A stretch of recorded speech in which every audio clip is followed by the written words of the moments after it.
જશે ભગવાન શ્રી રામ। પ્રેમ અને લાગણીની અભિવ્યક્તિઓ દિવસ એટલે વેલેન્ટાઇન ડે। દર વર્ષે 14 ફેબ્રુઆરીના દિવસે વેલેન્ટાઇન દિવસ તરીકે ઉજવાય છે।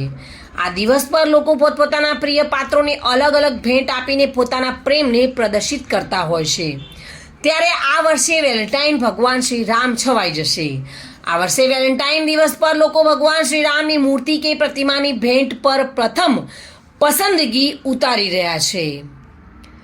વેલેન્ટાઇન દિવસને હવે ગણતરીના કલાકો બાકી છે, ત્યારે વર્ષમાં એકવાર આવતા આ દિવસ પર લોકો પોતાના પ્રેમ અને લાગણીને જાહેર કરવા પોતાના પ્રિય પાત્રોને અલગ અલગ ભેટ આપતા હોય છે। પશ્ચિમી સંસ્કૃતિના આ તહેવાર પર લોકો ગુલાબ, ટેડીબિયર, ગ્રીટિંગ કાર્ડ જેવી અનેક વસ્તુઓની ખરીદી કરવા માટે બજારોમાં ઉમટી પડે છે। પરંતુ આ વર્ષે 22 જાન્યુઆરીના દિવસે અયોધ્યામાં ભગવાન શ્રી રામની પ્રાણ પ્રતિષ્ઠા થયા બાદ સમગ્ર દેશ રામમય બની ગયો છે અને આ વખતે વેલેન્ટાઇન દિવસ પર લોકો પોતાના પ્રિય પાત્રોને અલગ અલગ ભેટ આપવાને બદલે ભગવાન રામની મૂર્તિ અને ફોટો ફ્રેમ પર પોતાની પહેલી પસંદગી ઉતારી રહ્યા છે।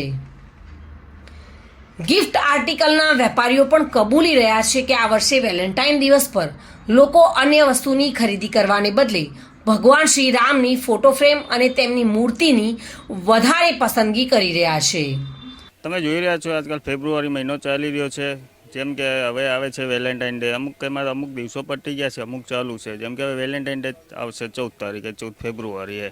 એમાં ધારો કે કપલ કોઈ એંગેજ કરેલું હોય, કપલ કોઈ મેરેજ કરેલું હોય, કપલ એકબીજાને ગિફ્ટો હાલતા હોય છે અને ભાઈ બહેનો પણ એકબીજાને ગિફ્ટો હાલતા હોય છે। જે ગત વર્ષ પ્રમાણે કે ધારો કે 100 પીસ છે, કપલ 100 પીસને બધું ગિફ્ટો આપતા હતા એકબીજાને, પણ આ વખતે કંઈક નવું આપવામાં આવી રહ્યું છે। જેમ કે રામ ભગવાનની ફ્રેમ છે, રામ ભગવાનની મૂર્તિ છે, એ કંઈક ભારતીય સંસ્કૃતિ પ્રમાણે આપવામાં આવી રહી છે।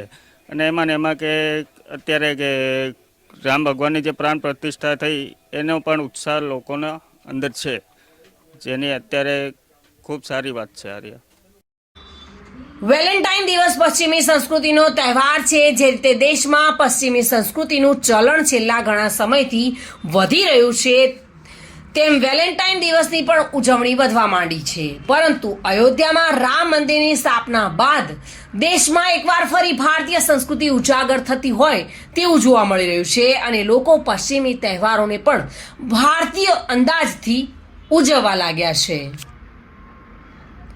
Reena Parmar, today news, Gujarati.